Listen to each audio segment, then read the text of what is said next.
Welcome to a special edition of Straight Talk, brought to you by our sponsors, Inglis and Darby. We're coming to you from the Karaka sales grounds here in just outside of Auckland. Tim, it's a there's a real sort of buzzard feeling here out the place at the moment. Ahead of the sale, which starts on Sunday, we're recording this on Friday. There's a good expectation about where things are at, and a historic time, it being the 100th time in a row that they've sold yearlings, which is quite an extraordinary record in itself. It is, and look, the weather's turned for the better at the moment. The ground's looking magnificent. It is certainly the best in the Southern Hemisphere in terms of a complex to see yearlings, if not the world. And you'll hear from John Foote later on, and he touches on that as well. But it is just a great place to get around, be able to look at horses. You can sort of see people and horses from almost every angle, and it bodes well for the week, given the significance of the sale and who's here.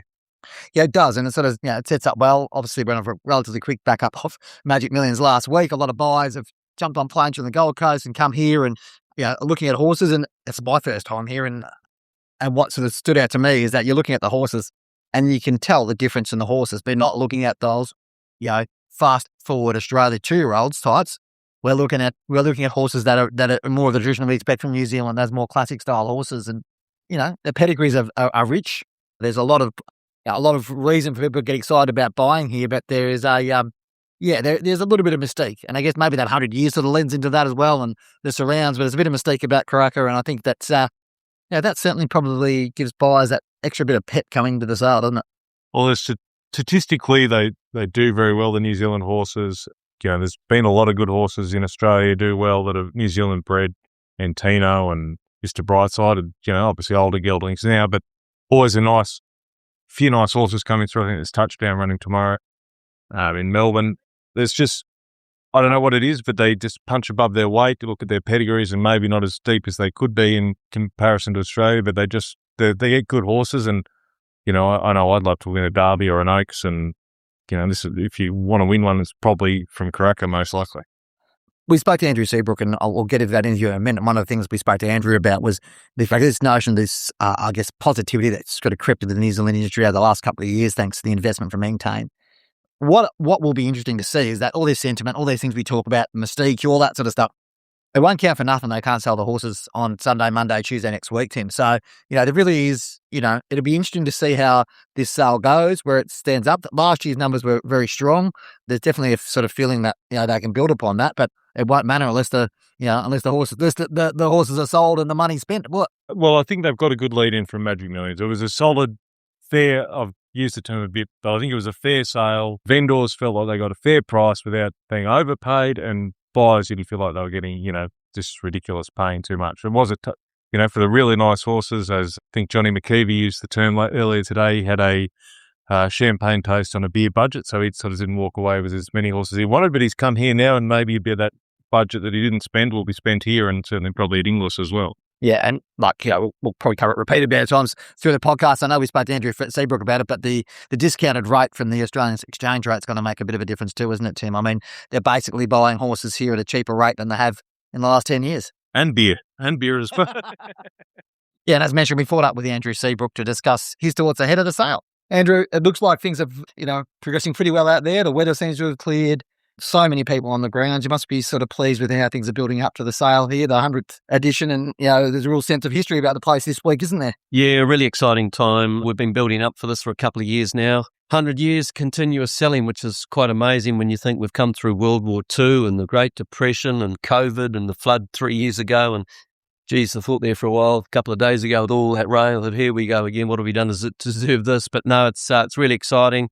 The momentum's building up. Got the Karaka Million Saturday night sale starts Sunday. Good crowd out there, good vibe, and looking forward to it. You've done a great job marketing the 100 years and sort of acknowledging history, but end of the day, it is a trade sale, or the sale that the trade's the number one thing. And New Zealand breeders have really invested heavily in stallions and mares over the last few years to try and improve the breed. Is that evident in the catalogues this week? It is, and because of the 100 years, we seem to have got far stronger support from the breeders. There's less yearlings gone to Australia to be sold, which is great. So it's a very strong catalogue.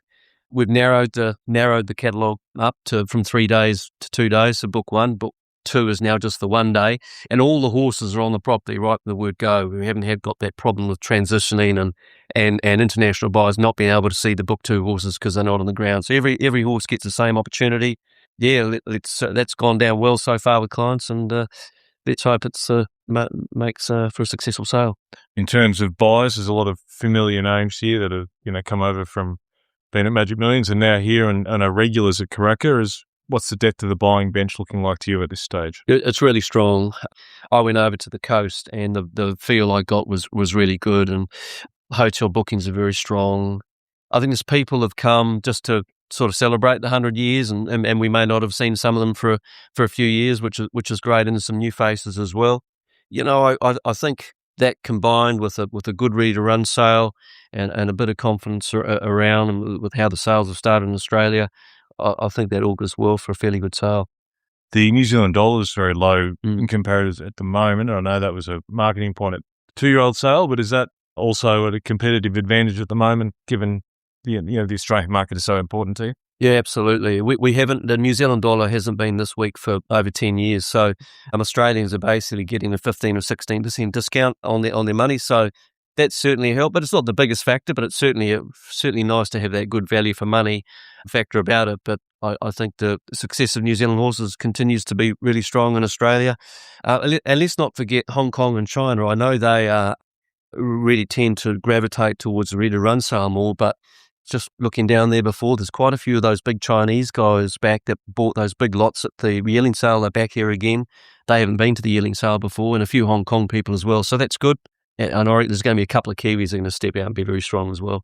The depth of the stallions, Salvo Bill's not carried the sale, but it's been a major figure or part of it. But, Sword of State started quite well from Cambridge from to be fair, a lowish base. So that provides a little bit more opportunity for buyers and confidence. Yeah, correct. And very quite rare. In fact, I don't know if a New Zealand-based sire has had 2 Australian 2-year-old stakes winners in the first half of the year. If they have, it would be a long time. So no, he's started great, and he's got 60 horses in the sale, so he's going to help the whole sale. But I think in general, the New Zealand stallion strength's pretty good at the moment. And throw in some Australian stallions as well. There's a nice mix as there usually is. In terms of sort of where things sit, and I guess the feeling around New Zealand racing, the broader, obviously the last couple of years have been a significant change. The Entain deal coming in, and there's a lot of talk about boosting prize money and all that sort of stuff. Has that? I mean, that stuff always takes a while to sort of flow down through the industry, but is that confidence? There's some initial sort of buzz, but then that confidence and that actual return on investment, is that what you were seeing sort of starting to come back through now in terms of those who are willing to buy these sales and those who are willing to invest in mares and better quality yearlings to bring to these sales as well, Andrew? Yeah, you're right, Bren, that there is that lag between the immediate impact of prize money and the investment further down the track.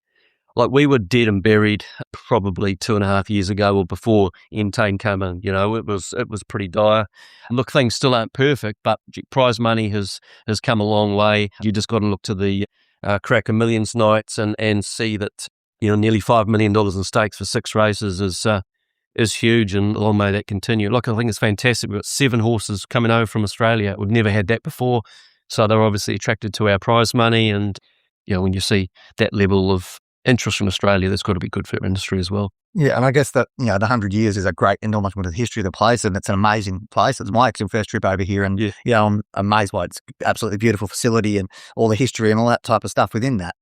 But it points well towards the future. I mean, your confidence in where the future of the New Zealand industry, but also New Zealand breeding industry is heading towards, Andrew, is you sort of, as you said a few years ago, things were a bit bleak, but now there does seem to be a renewed sense of confidence. Yeah, there definitely is. You would have felt it walking out and around about. There's definitely an increase in confidence. And the one thing that we've always had on our side, even when times have been tough, perhaps we haven't had the stallion strength or the broodmare strength, which I do believe we're getting far better now. But there's always been in the background there our environment, our climate. It just lends itself to growing good horses, and we're always going to have that competitive advantage. It's a huge factor. Yeah, I mean, anyone who would have flown from Australia to New Zealand, as Tim and I have over the last 24 hours, would have noticed the fact it's pretty dry on one side of the Tasman and pretty green on the other, possibly too green this week. But that aspect of it still being great horse country, great place it's a real key marketing aspect for the New Zealand industry, isn't it? It always has, and it always will be. Truly, Andrew, thanks, and all the best for sale. Beautiful, thanks, guys. Yeah, so I mean, I think that any person which we speak to, whether Sebastian Hatch at Inglis, whether it be Barry Bowditch at Magic Millions, whether it be Andrew Seabrook at NZB, there's always a sense of trepidation ahead of a sale for anyone that's conducting a sale, isn't there, Tim? Because they just don't know how it's going. They think they know how it's going to look like, but until the horses start going through the ring, there's no certainties, is there? Yeah, there's only been one exception that I can remember to that. That was at the NZB Ready to Run sale 2 years ago, and 2 or 3 years ago, and it was just off its head, and they knew it was going to be. Yearling sales can't be quite as confident, and certainly it hasn't been the last couple of NZB Ready to Runs, even though they've been hugely successful. But as a rule, they like to get a message out there. Sebastian Hutch in particular, quite often won't even answer the question. Just get the message out there, what he wants, and either that's to try and get vendors to be a bit cooler with their reserves and things like that. And with, you wrote a great piece before, Magic, it is the C word, clearance. And that, again, at this sale will be really pivotal. There'll be the top horses, but below that, getting those horses sold. And hopefully the pinhookers and the traders will mop up some of those horses. Yeah, there's an old maxim in a sales ground, no horse costs you as much as one you to take back home with you. So, getting those horses sold will be key. And we know the trading mentality that the Kiwis have over here. They've got a really strong trade mentality. There's obviously other options going forward, but, in terms of selling in other sales and possibly taking through to a 2-year-old sale, but you want to be able to sell them here and get the job done. Look, I think we'll probably expect that to happen. Reflecting on sort of, I guess, the moment of like 100 years of selling, it's a terrific milestone and one that is important that is celebrated. And I think for those people, get on to John Foote, those that have been here, coming to these sales for a very long time, whether previously at Trentham or now they're here, there is a real sense of history of coming back here, isn't there? There's a lot of people, I won't mention his name, and bless Sir Patrick Hogan, but there was one person that when Sir Patrick sadly died, he said, well, now I'm the longest living person I've come to every Karaka since whatever time longer. So Sir Patrick had one up on him, and I won't mention him, but it's funny that people just love coming to the sales in Karaka, New Zealand sales, and they just keep doing it. Because the characters, from even the journo's perspective, it's the characters you meet. Everyone, eternal optimists all here. No one's coming here to buy a slow racehorse. Everyone's coming here to buy the next champion. Yeah. And from you about being from a journo perspective, that you can wander around here. You can talk to all these people. And there's a lot of people here from Australia who are probably much more got their guard down a little bit. We go to Australian sales and, a lot of these guys are doing business and they're probably not necessarily, you get them here and they're up for a good chat and you can get some good stories out and whatever else. But it is remarkable that you can get everybody ahead of a sale, that the optimism is quite palpable. And then someone who knows all that and more with John Foote, and you had a good chat with John today. He's obviously, a highly successful agent across many, many, many years. And his association with his place is second to none. It's a real honour to have John Foote, a respected figure in the industry, bloodstock, joining us. John, your 51st year at a New Zealand yearling sale, obviously 100 years for the National Yearling Sales in New Zealand this year, but 51 you've been coming across different venues, and obviously Karaka since probably 1988, I think. Yeah, I've done all the Karaka sales. Yeah, we went to Trentham back in the day, about 51 years ago. I went over with Reg Angel, who was one of my mentors, he and David Coles, when I was working for them. I wasn't buying at that time, but when I came back, when I started my own business, started buying, I was doing Bruce McLaughlin's work in Brisbane, and we used to like buying here. What you attend yearling sales all around the world, really. What is it about the New Zealand breed that you like? You've had Melbourne Cup winners, Prince of Penzance and others. What is it about the New Zealand stock? Oh, you just got to look at the country. It's a beautiful place, and it's probably the best. Well, I've been to most of the Southern Hemisphere countries and where they breed horses, and it's definitely the best Southern Hemisphere country to breed horses in. And they just reared so well. If they've got the stallions, and they've got some great pedigrees here that have gone on over years, and you've got a chance here to buy something, a middle distance horse stayer, whereas in Australia these days you can't buy them, they just don't breed them. It's all about speed and quick returns and that sort of thing, whereas here you can buy a horse, leave it, give it a bit of time and get the rewards. And the New Zealand horses, when you look at the stats, they punch way above their weight in Australia with stakes winners and stuff like that. Has the breed or the evolved much in that time, your 50 years of coming here? Obviously the pedigree has changed a bit, but the style of horses and what you look for, has that evolved and changed? Not really, pretty much the same. They're all different eras are different with different stallions. They look different, the families. look different, each family. Unfortunately, a lot of the good families have died out a bit, and they went through a stage of trying to breed more sprinters, and they're getting some good stallions here now, and they got to get back to what they do well, and what they do well is breed middle distance stayers. And yeah, it has evolved. It's changed because breeders have decided to make changes to their broodmare band. They bought more speed orientated horses, speed orientated stallions. Whereas, I think if they get back to what they're good at, they'll just dominate. And Australians won't need to go to England and spend, I don't know what it is, some sort of massive figure they spend on racehorses in England. And I won't have to go to the sales in Newmarket and buy staying bred yearlings. So anyway, that's my thoughts on it. We've just come from Magic Millions. How did you find that, and then how do you attack Karaka? You do buy for a lot of different clients. Of course, there's Price Bloodstock that sell into Hong Kong, and they obviously got their model, and a few other different people you're buying here, syndicators and different things. Do you have to look for different styles of horses as well for those very various clients? Definitely, yeah.